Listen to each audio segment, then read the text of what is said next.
सन्नो मित्रः संवरुणः सन्नो भवत्वर्यमा सन्न इन्द्रो बृहस्पतिः सन्नो विष्णुरुक्रमः नमो ब्रह्मणे नमस्ते वायो त्वमेव प्रत्यक्षं ब्रह्मासि त्वामेव प्रत्यक्षं ब्रह्म वदिष्यामि ऋतं वदिष्यामि सत्यं वदिष्यामि तन्मामवतु तद्वक्तारमवतु अवतु माम् अवतु वक्तारम्।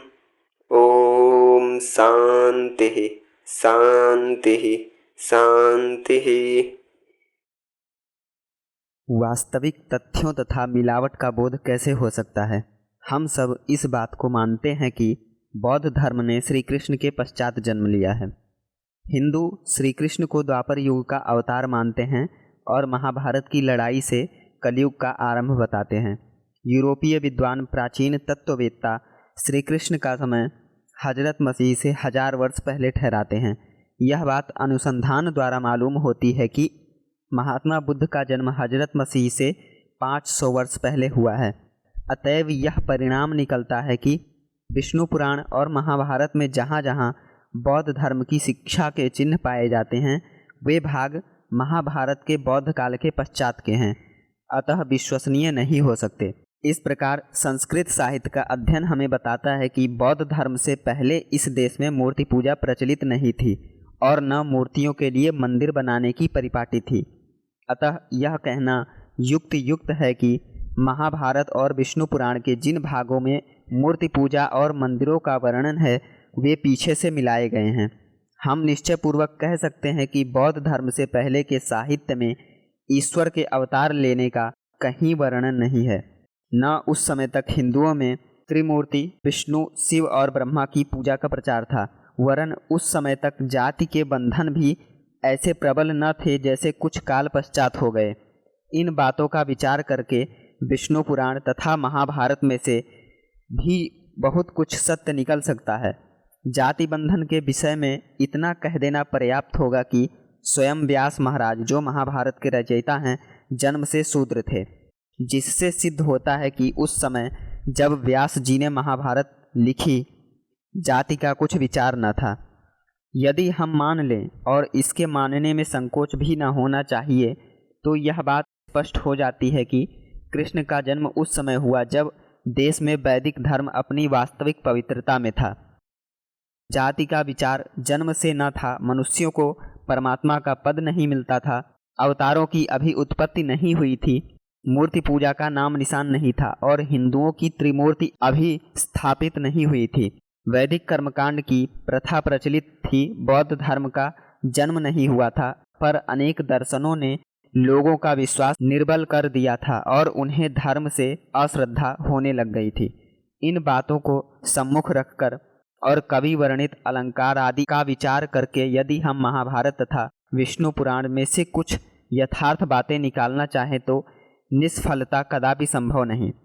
तथापि यह याद रखना चाहिए कि ये बातें बड़ी कठिनाई तथा अनुसंधान द्वारा मालूम हो सकती है, क्योंकि वास्तविक इतिहास का मिलना असंभव है। उपरयुक्त विवेचन के पश्चात अब हम यह दिखलाएंगे कि क्या कृष्ण के जीवन काल का निर्णय करना वास्तव में असंभव है या इसकी कुछ संभावना है। कृष्ण तथा महाभारत का समय।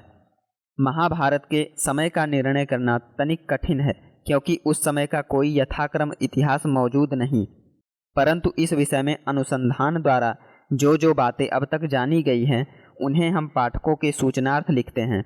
पहला, यह बात हिंदुओं में साधारणतः प्रसिद्ध है कि महाभारत के युद्ध से कलयुग का आरंभ हुआ है और कृष्ण का जन्म द्वापर में हुआ है। कलयुग को आरंभ हुए लगभग 5000 वर्ष माने जाते हैं।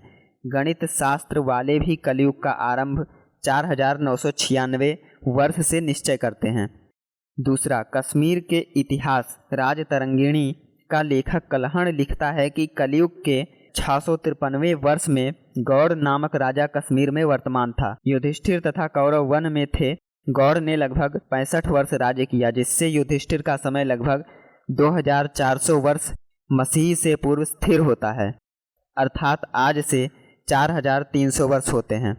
तीसरा, विष्णु पुराण से ज्ञात होता है कि युधिष्ठिर का पोता परीक्षित राजा नंद से 1015 वर्ष पहले हुआ। पहला राजा नंद चंद्रगुप्त से 100 वर्ष पूर्व हुआ। चंद्रगुप्त ने मसीह से 3015 वर्ष पहले राज्य पाया, जिससे परीक्षित का समय 1430 वर्ष मसीह पूर्व स्थिर होता है।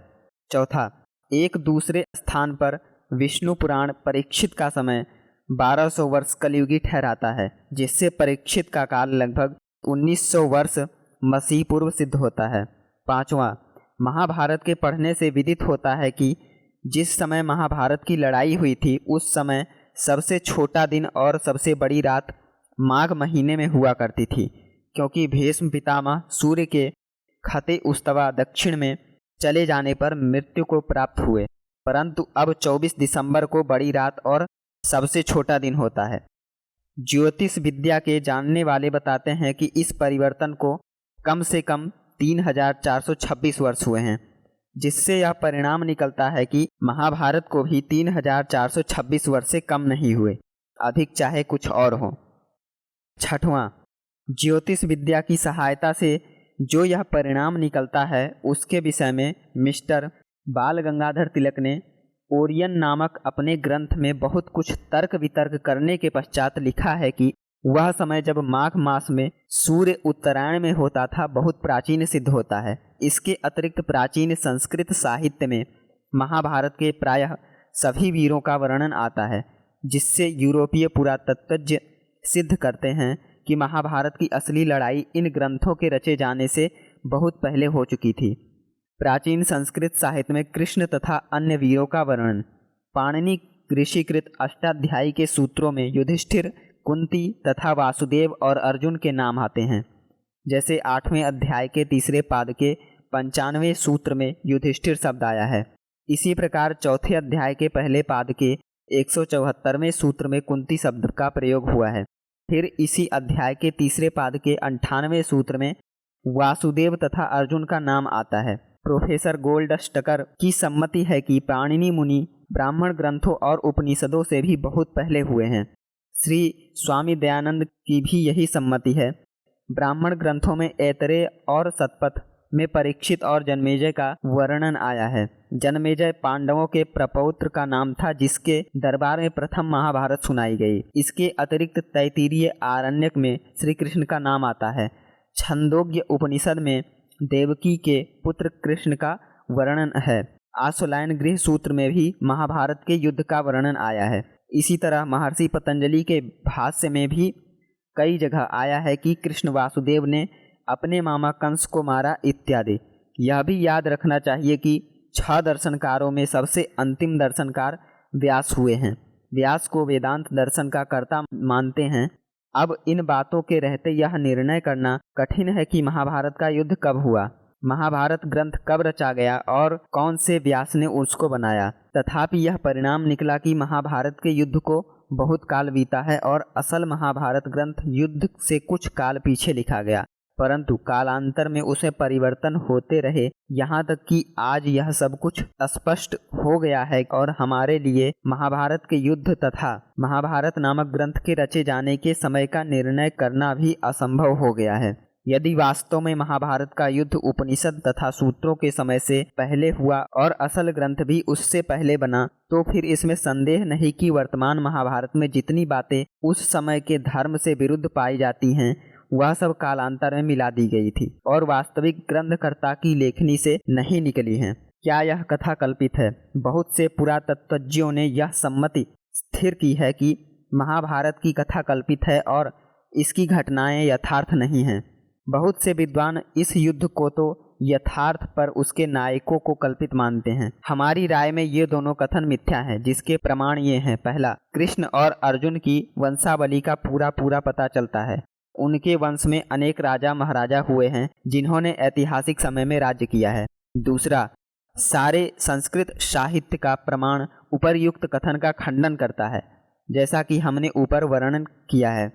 तीसरा, कथा और कथा से संबंध रखने वालों के नाम सर्वसाधारण में प्रसिद्ध हैं तथा देश के उन प्रांतों में भी विदित हैं जहां सहस्त्रों वर्ष से पढ़ने लिखने का चिन्ह नहीं पाया जाता। फिर कथा संबंधी पुरुषों के नाम से प्रायः स्थानों के भी नाम मिलते हैं। यदि नाम कल्पित होते तो ऐसा कदापि न संभव था। चौथा, महाभारत कथा के जो अनेक संदर्भ संस्कृत साहित्य में पाए जाते हैं उनसे भी कथा की बहुत सी घटनाओं की पुष्टि होती है। पांचवा, यदि इस कथा को यथार्थ माने तो कथा संबंधी नामों को कल्पित मानने का कोई विशेष कारण नहीं दिख पड़ता तथा उसमें यह भी प्रश्न उठता है कि यदि ये नाम कल्पित हैं तो कथा के यथार्थ नायकों के नाम क्या थे। छठा, कृष्ण को अवतार के तुल्य माना जाना इस बात की पुष्टि करता है कि कृष्ण किसी कल्पित व्यक्ति का नाम नहीं था। सातवां, हमारे विपक्षी अपने इस कथन के समर्थन में कोई प्रमाण नहीं देते।